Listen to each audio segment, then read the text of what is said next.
Hello friends, तो स्वागत है आप सभी का as well all update YouTube channel पर। तो फ्रेंड्स, आज की जो हमारी वीडियो होने वाली है वो सिंपली इंपॉर्टेंट क्वेश्चन से रिलेटेड होने वाली है, वो भी विथ आंसर्स होगी। एंड साथ में मैं आपको ये भी बता दूं कि जो भी कंपैरेटिव गवर्नमेंट एंड पॉलिटिक्स का जो आपका सब्जेक्ट है फोर्थ सेमेस्टर के, हम उसके इंपॉर्टेंट क्वेश्चंस को डिस्कस करने वाले हैं। इस वीडियो में मैं आपको इंपॉर्टेंट क्वेश्चंस एंड उसके आंसर्स भी बताऊंगा। अगर किसी को भी इसकी पीडीएफ चाहिए तो वो पीडीएफ कैसे मिलेगी, कहाँ पर मिलेगी, वो सारी इन्फॉर्मेशन मैं आपको यहाँ पे प्रोवाइड कर दूंगा। तो फटाफट सभी लोग इस तरीके से अगर नए आए हैं चैनल पे तो चैनल को सब्सक्राइब कर देना, वीडियो अच्छी लगे तो वीडियो को लाइक कर देना। एंड अगर वीडियो इंपॉर्टेंट लगे तो अपने फ्रेंड्स तक जरूर शेयर करिएगा। तो आइए वीडियो को स्टार्ट करते हैं। तो फ्रेंड्स, ये है हमारे important questions comparative government and politics के। इस वीडियो में मैं सिंपल आपको इंपॉर्टेंट क्वेश्चंस बता दूंगा। इसके आंसर्स अगर आपको चाहिए तो पीडीएफ में आपको मिल जाएंगे, वहां से आप पीडीएफ को रीड आउट कर सकते हैं। मैं बस आपको इंपॉर्टेंट क्वेश्चंस बता दूंगा, विथ आंसर आपको इसके पीडीएफ में मिल जाएगा। एंड ये पीडीएफ आपको कैसे मिलेगा वो सारी इन्फॉर्मेशन मैं आपको अभी बताऊँगा। तो सबसे पहले फ्रेंड्स देख लीजिए कि जो फर्स्ट क्वेश्चन आपसे पूछा जाएगा एग्जाम में, वो पहला क्वेश्चन आपसे यही पूछा जाएगा कि तुलनात्मक राजनीति की प्रकृति और इसके कार्य क्षेत्र की व्याख्या कीजिए। यानी तुलनात्मक राजनीति क्या है, इसके कार्य क्षेत्र की यहाँ पे आपको व्याख्या करनी है। तो इस क्वेश्चंस का आंसर आपको सबसे पहले इसका परिचय देना है किसी भी क्वेश्चंस को लिखने से पहले। फिर उसके जो भी पॉइंट्स हैं, जैसे यहाँ पे पॉइंट्स आप देख सकते हैं, मैंने बता रखे हैं कि तुलनात्मक राजनीति की प्रकृति क्या है। तो आप देख सकते हैं मैंने इस तरीके से हेडिंग बनाई है। तो आप पहले कष्ट देके अपने आंसर्स को एंड करना है। तो ये एक कंप्लीट आंसर्स बनाने के लिए उसमें इंट्रोडक्शन एंड जो भी हेडिंग्स होती है वो आपको अच्छे से मेंशन करना है, और कंक्लूजन ज़रूर देना है अपने बेटर नंबर के लिए। अगर आप इस तरीके से आंसर्स अपनी एग्ज़ाम की कॉपी में लिख के आते हैं तो आप डेफिनेटली अच्छे मार्क्स को अचीव कर लेंगे। तो फ्रेंड्स, ये था हमारा फर्स्ट क्वेश्चन। सेकेंड क्वेश्चन जो आपसे इसमें पूछा जा सकता है वो आपको ये पूछा जाएगा कि संसदीय प्रणाली और अध्यक्षात्मक प्रणाली की व्याख्या कीजिए।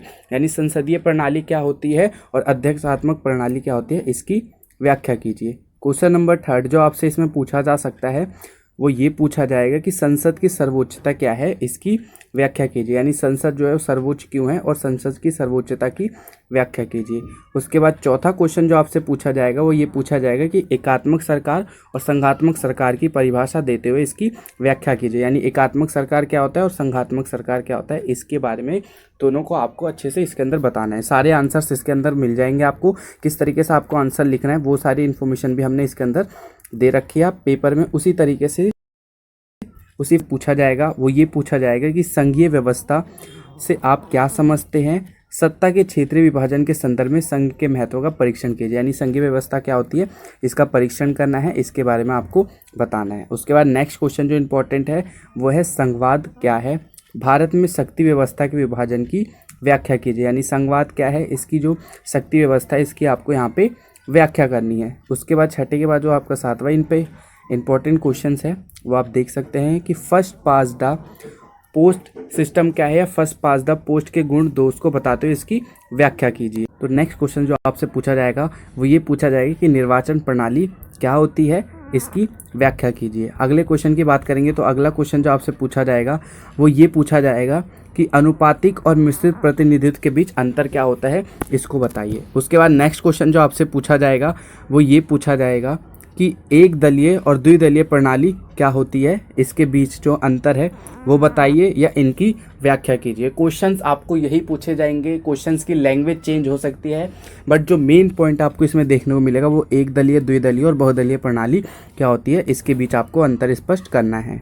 नेक्स्ट क्वेश्चन जो आपसे पूछा जाएगा वो ये पूछा जाएगा कि बहुदलीयवाद क्या है, रॉबर्ट डल द्वारा दिए गए बहुदलीयवाद के विभिन्न आयामों की चर्चा कीजिए। यानी बहुदलीयवाद क्या होता है इसकी आपको व्याख्या करनी है, इसकी चर्चा करनी। इसी तरीके से नेक्स्ट क्वेश्चन जो आपसे पूछा जाएगा वो ये पूछा जाएगा कि राजनीतिक शासन की प्रकृति और उसकी चुनौतियों का वर्णन कीजिए। यानी राजनीतिक शासन क्या है, उसकी जो प्रकृति है, राजनीतिक क्या है, उसको आपको स्पष्ट एकदम डीप में उसकी व्याख्या करनी है, उसका वर्णन करना है। उसके बाद उसके जो अंदर के पॉइंट्स होते हैं वो सारे पॉइंट्स को आपके इसके अंदर बताने। ये सारे आंसर्स इसके अंदर आपको इस पीडीएफ में मिल जाएंगे और आप यहाँ से ईजिली उस आंसर्स को याद। क्वेश्चन नंबर 12 जो पूछा जाएगा आपसे वो ये पूछा जाएगा कि राजनीतिक शासन की प्रकृति और उसकी चुनौतियों का वर्णन कीजिए। अब बात करते हैं अगला क्वेश्चन आपसे जो पूछा जाएगा वो अधिनायकवादी शासन व्यवस्था की संक्षेप में आपको व्याख्या करनी है या वर्णन करनी है, इस तरीके से आपको पूछा जा सकता है। अगला जो क्वेश्चन आपसे पूछा जाएगा, लोकतांत्रिक शासन व्यवस्था का आलोचनात्मक विश्लेषण कीजिए या लोकतांत्रिक शासन व्यवस्था क्या है इसका विस्तार से वर्णन कीजिए। तो इस तरीके से आपको जो है आपके एग्जाम में क्वेश्चंस देखने को मिल सकते हैं। एंड फ्रेंड्स, ये थी हमारी आज की वीडियो। तो अगर आपको इसके आंसर्स, इस पीडीएफ में क्वेश्चंस के विद आंसर्स चाहिए तो डिस्क्रिप्शन बॉक्स में मैंने एक ईमेल आईडी मेंशन कर रखी है। आप उस ईमेल आईडी पे मेल करके अपने आंसर्स को विद पीडीएफ आप प्रोवाइड करके ले सकते हैं। एंड अगर आपको ये क्वेश्चन आंसर्स की पीडीएफ चाहिए तो इसके लिए आपको ओनली 30 रुपीज़ पेमेंट देनी होगी। आप जैसे ही उस ईमेल आईडी पे मेल करेंगे आपको सारी इन्फॉर्मेशन वहाँ पे दे दी जाएगी कि किस तरीके से आपको पेमेंट करनी है और कहाँ पे आपको पीडीएफ मिलेगी। तो जो भी स्टूडेंट इंटरेस्टेड है विथ आंसर्स के साथ पीडीएफ परचेज़ करने के लिए तो हमें हमारी मेल आईडी पे ईमेल कर सकते हैं। तो फ्रेंड्स, ये थी हमारी आज की वीडियो जिसके अंदर हमने इंपॉर्टेंट क्वेश्चंस को डिस्कस करा। एंड अगर आपको वीडियो अच्छी लगी तो वीडियो को लाइक कर देना, चैनल पे नया तो चैनल को सब्सक्राइब करके इस वीडियो को दूसरे दोस्तों तक शेयर जरूर कर दीजिएगा। तो मिलते हैं आपसे अपनी अगली वीडियो में। Thanks for watching. And price इसलिए मैंने बिल्कुल लो से लो रखा है ताकि हर कोई स्टूडेंट इसको परचेज़ कर सके और आराम से रीड आउट कर सके। एंड पीडीएफ बनाने में बहुत ही ज़्यादा मेहनत लगती है, इसी वजह से हमने इसके प्राइस रखे हैं, वरना हम इसको आपको फ्री भी कर देते। आने वाले टाइम पे हम कोशिश करेंगे कि हम फ्री में भी पीडीएफ को प्रोवाइड करने की कोशिश करें। तो फ्रेंड्स, मिलते हैं आपसे अपनी अगली वीडियो में। Thanks for watching.